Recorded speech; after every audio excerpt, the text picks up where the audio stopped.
नमस्कार, अंकिताचं रेसिपी मराठी या चॅनलवरती आपले अगदी मनापासून स्वागत आहे. तर मंडळी, आज इथे आपण बनवणार आहोत आषाढी एकादशी निमित्त उपवास स्पेशल साबुदाणा खिचडी. साबुदाणाची खिचडी कशी बनवायची, एकदम मोकळी आणि खुसखुशीत अशी उसळ कशी बनवायची साबुदाण्याची, ते पाहणार आहोत. अगदी झटपट आणि पटकन रेसिपी आहे आणि इतकं सोपं की कोणीही सहज बनवू शकेल. चला तर रेसिपीला सुरुवात करूया. त्याआधी चॅनलवर नवीन असाल तर प्लीज लाईक आणि सबस्क्राईब करा. नवनवीन रेसिपीसाठी लाईक करून बेल आयकॉनला क्लिक करा, जेणेकरून नवनवीन रेसिपीज दररोज तुमच्यापर्यंत पोहोचतील. तर पहा मंडळी, इथे पाहू शकता असा हा एकदम मोकळा मोकळा आणि खुसखुशीत साबुदाणाची उसळ कशी बनवायची आपण पाहूयात.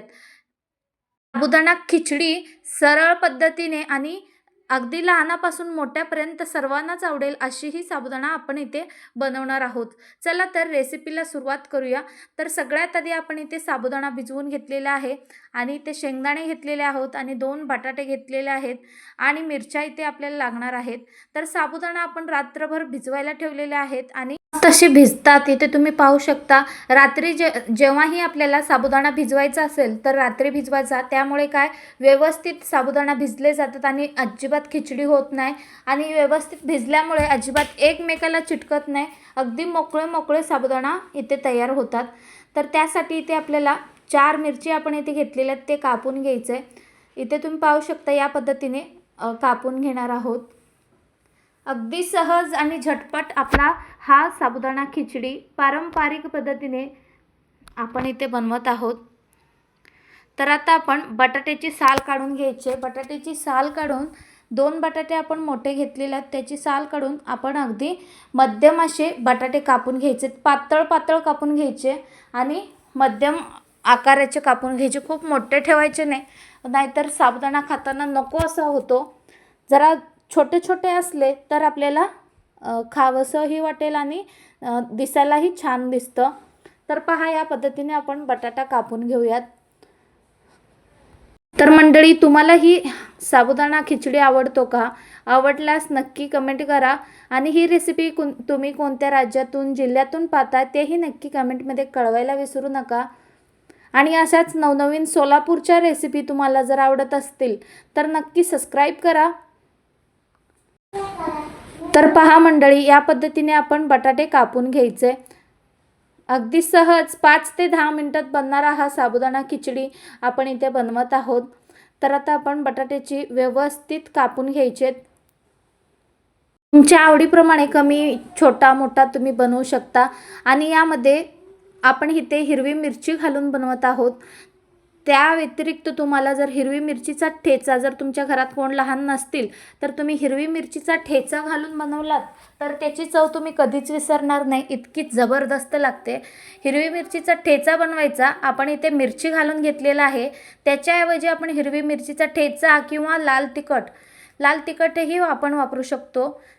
तेही साबुदाणा खिचडी अप्रतिम लागतो. मिरचीऐवजी आपण इथे मिरची वापरून बनवणार आहोत. जर तुम्ही मिरची वापरत नसाल तर लाल तिखट किंवा हिरवी मिरचीचा ठेचा वापरलात तर एकदम भन्नाट लागतो मंडळी. आता आपण कढई ठेवून घेतलेलं आहे, त्यामध्ये तेल घालून घेतला. पटकन आपण मिरची देखील यामध्ये घालून घेतलेला आहे. मिरचीमध्ये थोडा मीठ घालून घ्यायचा, म्हणजे साबुदाणा खिचडी खाताना आपला मिरची लागला तरीही तिखट नाही लागणार, त्यामुळे आपण मीठ घालून घ्यायचा मिरचीमध्ये. आणि त्यानंतर बटाटेही यामध्ये घालून घ्यायचे, मस्त परतून घ्यायचे अगदी लालसर होईपर्यंत आणि मस्त शिजेपर्यंत आपण परतून घ्यायचे. आणि त्यामध्येच आपण थोडंसं मीठ घालून घेऊयात. बटाट्यामध्ये मिरचीमध्ये थोडंसं मीठ घालायचं आणि बटाट्यामध्ये थोडा मीठ घालायचा आणि हे सगळं व्यवस्थित परतून घ्यायचं. आपल्याला 2 ते 3 मिनिटासाठी झाकण लावून शिजवलात तरीही काही प्रॉब्लेम नाही. आता तितक्यात आपण इथे शेंगदाण्याचं कूट देखील आपल्याला तसंच तयार करून घ्यायचं आहे. शेंगदाणे भाजून त्याची साल काढून आपल्याला ठेचून घ्यायचं आहे, ओबडधोबड शेंगदाणे. तर पहा, शेंगदाण्याचं कूट आपण इथे तयार करून घेतलेलं आहे, ते आपण यामध्ये घालून घ्यायचं आहे आणि मस्त परतून घ्यायचं आहे. आता आपण इथे पाहू शकता शेंगदाण्याचं कूट ओबडधोबड आपण आता बनवून घेतलेलं आहे, ते आपण यामध्ये घालून घ्यायचं आहे आणि व्यवस्थित मिक्स करून घ्यायचं आहे. खिचडी तशी तर वेगवेगळ्या पद्धतीने बनवतात. काही जण जिरे वापरतात, काही कोथिंबीरसुद्धा वापरतात, पण इथे आपण कोथिंबीर वापरलेलं नाही आहे. काही जण टमाटर, कोथिंबीर, जिरे, मोहरी देखील खातात उपवासाला. पण आपण इथे काहीच न घालता फक्त 2-3 वस्तूमध्ये साधारण साधा साबुदाणा इथे आपण बनवत आहोत. आता आपण यामध्ये साबुदाणा घालून घ्यायचं आहे. आपण इथे मिरची, बटाटा आणि शेंगदाण्याचं कूट यामध्ये घालून घेतलेलं आहे. आता आपण साबुदाणा घालून घ्यायचं आहे आणि वरून थोडंसं मीठ घालून घ्यायचं आहे आपल्याला. आधीच आपण थोडं मीठ दोन्हीमध्ये घालून घेतलेलं आहे. आता थोडंसं मीठ घालून घ्यायचं आणि व्यवस्थित परतून घ्यायचं आहे. अगदी खालून ते सगळं आपण मिक्स करून घ्यायचं आहे. अजिबात चिटकू द्यायचं नाही. या पद्धतीने आपण संपूर्ण साबुदाणा व्यवस्थित परतून घ्यायचं आहे मंडळी. त्याला 10 मिनटं आपण शिजवून घ्यायचं आहे. मस्त काचेसारखे दिसतील तोवर आपल्याला शिजवून घ्यायचं. जेव्हा काचेसारखा साबुदाणा दिसायला लागेल तेव्हा आपला हा साबुदाणा तयार झालेला असेल मंडळी. पाहू शकता या पद्धतीने आपण संपूर्ण खिचडी परतून घ्यायचं आहे. अगदी खाली चिटकती का याची काळजी घ्यायचं आहे. अगदी खालूपर्यंत आपण खिचडीला परतून घ्यायचं. आता आपण वर थोडंसं झाकण ठेवून 2 मिनटासाठी ठेवून द्यायचं. 2 मिनटानंतर मस्त खिचडी तयार होते. अगदी काचेसारखा पारदर्शक दिसायला लागतं.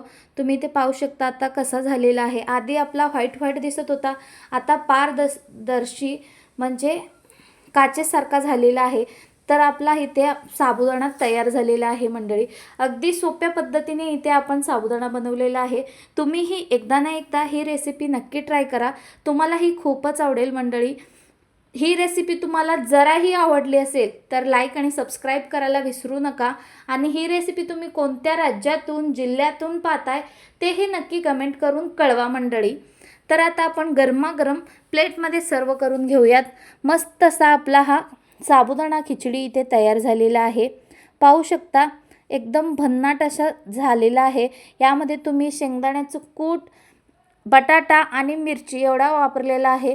तुम्ही यामध्ये या व्यतिरिक्त हिरवी मिरचीचा ठेचा, कोथिंबीर तुम्हाला चालत असल्यास कोथिंबीर हे तुम्ही वापरू शकता, जिरे तुम्ही वापरू शकता. तर आता आपण निंबू कापून घ्यायचं, गरमागरम खिचडी खायचं आहे.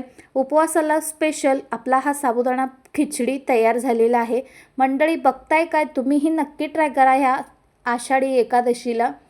व्हिडिओ शेवटपर्यंत पाहिल्याबद्दल धन्यवाद. भेटूयात अशाच एक नवीन रेसिपीसोबत. तोपर्यंत खात रहा, स्वस्त रहा, आनंदी रहा.